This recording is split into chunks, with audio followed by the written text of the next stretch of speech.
Assalamualaikum warahmatullahi wabarakatuh. Selamat datang di praktikum minggu ketiga, praktikum mikroprosesor dan antarmuka. Pada praktikum kali ini, kita akan membahas mengenai interrupt. Praktikum kali ini memiliki dua tujuan praktikum, di antaranya mengetahui dan memahami interrupt pada mikroprosesor.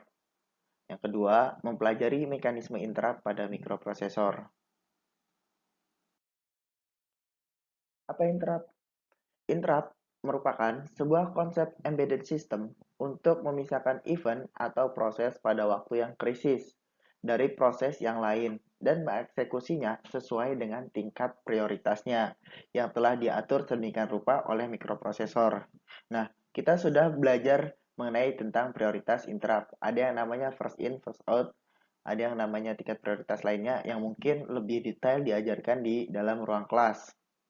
Secara umum, interrupt berarti menyela, seperti ketika orang sedang akan menghentikan pekerjaannya jika mendengar dering telepon, kemudian akan melanjutkan ketikannya setelah aktivitas menerima telepon berakhir. Dalam sistem mikroprosesor, orang tersebut dapat dianalogikan dengan prosesor yang sedang mengeksekusi program utama, di mana program utamanya adalah melakukan pengetikan.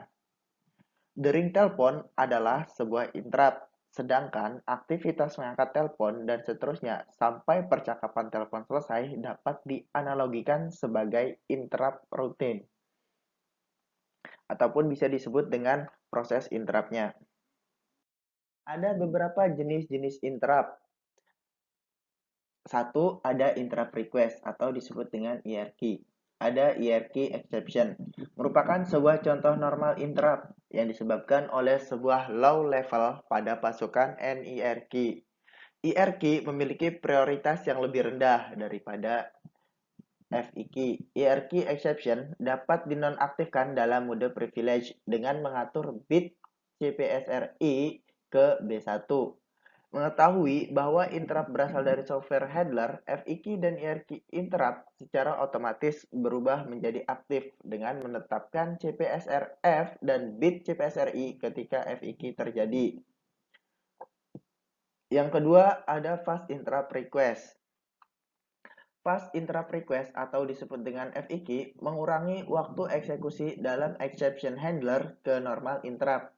Mode FIQ memiliki 8 private register untuk mengurangi atau bahkan menghilangkan register untuk penyimpanan. FIQ merupakan bagian dari external interrupt yang mempunyai masukan sinyal low. Masukan FIQ harus low sampai prosesor. Selanjutnya ada non-maxable fast interrupt atau yang disebut dengan NMFI. Ketika NMFI diaktifkan, FIQ tidak dapat dirubah ke masked dengan menggunakan software. Mengaktifkan NMFI digunakan untuk memastikan bahwa ketika FIQ dalam keadaan aktif, yaitu bit CPSRF dihapus oleh reset handler. Fast interrupt selalu diambil secepat mungkin, kecuali selama penanganan berlangsung. Hal ini membuat fast interrupt cocok untuk memberi sinyal jika terjadi critical event, atau fast interrupt digunakan untuk memberikan sinyal ada kerusakan seperti itu. Misalnya dengan memunculkan pop-up ketika baterai laptop kita lowbat seperti itu bisa disebut dengan fast interrupt. Selanjutnya ada low interrupt latency. Low interrupt latency atau disebut dengan LIL adalah kumpulan perintah yang mengurangi interrupt latency untuk prosesor dan diaktifkan secara default. LIL mengizinkan beberapa akses menuju ke normal memory, yaitu akses multi-word dan akses eksternal untuk melewati bagian dari eksekusi, jadi prosesor dapat bereaksi lebih cepat pada interrupt yang tertunda dalam sebuah kasus. Yang terakhir ada interrupt controller. Proses ini mencakup port VIC untuk akses koneksi dari vektor interrupt controller. VIC interrupt controller adalah perangkat yang menangani berbagai sumber interrupt. Selanjutnya ada beberapa sumber interrupt. Satu, ada software generated. Interupsi ini dihasilkan oleh interupsi INT yang diikuti nomor interupsinya. Contoh INT13 berarti interupsi nomor 13H. Tipe interupsi ini ada dua jenis. Satu, interupsi yang dihasilkan oleh ROM BIOS untuk nomor interupsi 0 sampai dengan nomor interupsi 1FH. Yang kedua, ada interupsi yang dihasilkan oleh sistem operasi yang digunakan untuk nomor interupsi 20H ke atas. Itu biasanya yang tadi seperti keluarnya pop-up ketika baterai laptop kita lowbat seperti itu. Pada setiap selesai melaksanakan suatu instruksi, mikroprosesor 8088 akan memeriksa apakah ada permintaan interupsi yang lain. Jika ada dan flag, interupsi pada mikroprosesor IF mempunyai nilai 1 atau set. Artinya, mikroprosesor mengizinkan adanya interupsi.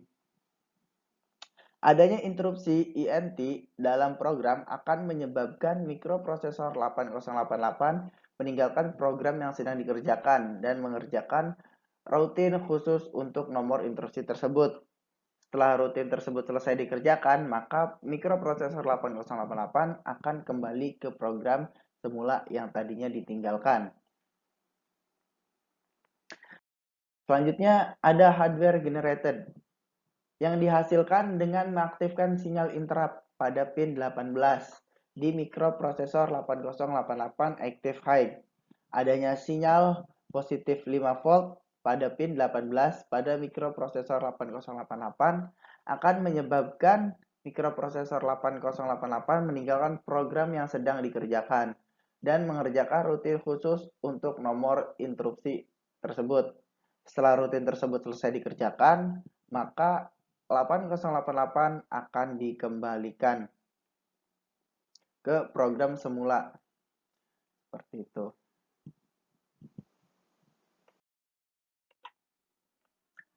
Setelah kita selesai memahami tentang interrupt, seharusnya kita akan melakukan praktek mengenai interrupt langsung menggunakan mikroprosesor 8088. Akan tetapi karena terkendala mengenai pembelajaran ini, maka kita gunakan Tinkercad saja. Kita persiapkan breadboard yang biasa dan Arduino yang kita gunakan Arduino Uno R3.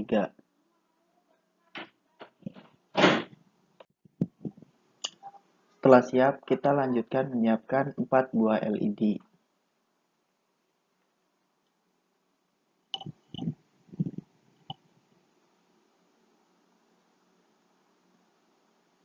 Jika sudah, kita siapkan pula 4 buah resistor yang berukuran 220 ohm.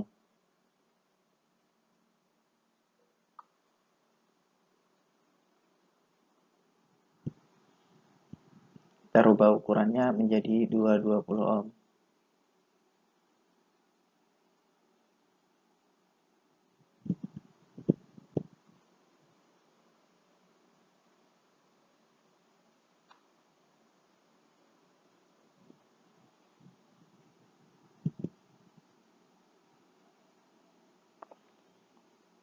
Jika sudah semua, maka kita pasangkan push buttonnya yang akan kita gunakan sebagai interruptnya. Lalu hubungkan semua ujung resistor ke pin-pin yang akan kita gunakan. Karena kita menggunakan pin 10 sampai pin 13, maka kita urutkan saja langsung.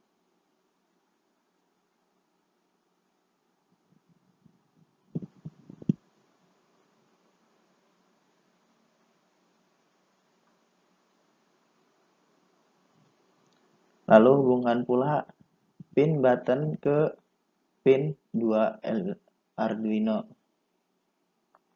Setelah itu hubungkan juga pin ke groundnya, semua dari LED ke pin ground yang disediakan.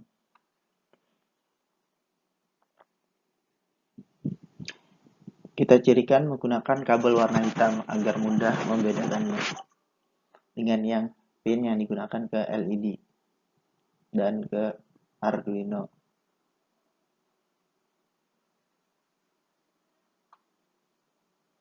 Jika sudah, kita hubungkan ke ground pada Arduino.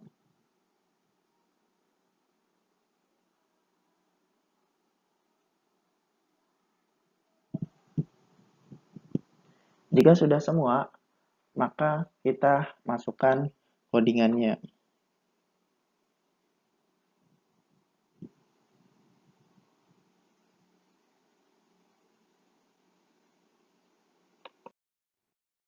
Setelah selesai, maka kita masukkan codingannya. Di sini kita deklarasikan dulu pin-pin yang akan kita gunakan. Karena tadi kita menggunakan pin 10 sampai dengan pin 13 itu digunakan oleh LED dan pin 2 digunakan oleh button. Ya, di situ dideklarasikan terlebih dahulu. Setelah dideklarasikan, kita atur pin yang tadi kita gunakan untuk apa? Untuk output ataupun input. LED yang 4 tadi digunakan untuk output dan pin 2 yang digunakan untuk push button, maka di situ digunakan untuk input. Untuk selengkapnya bisa baca di keterangan yang telah disediakan.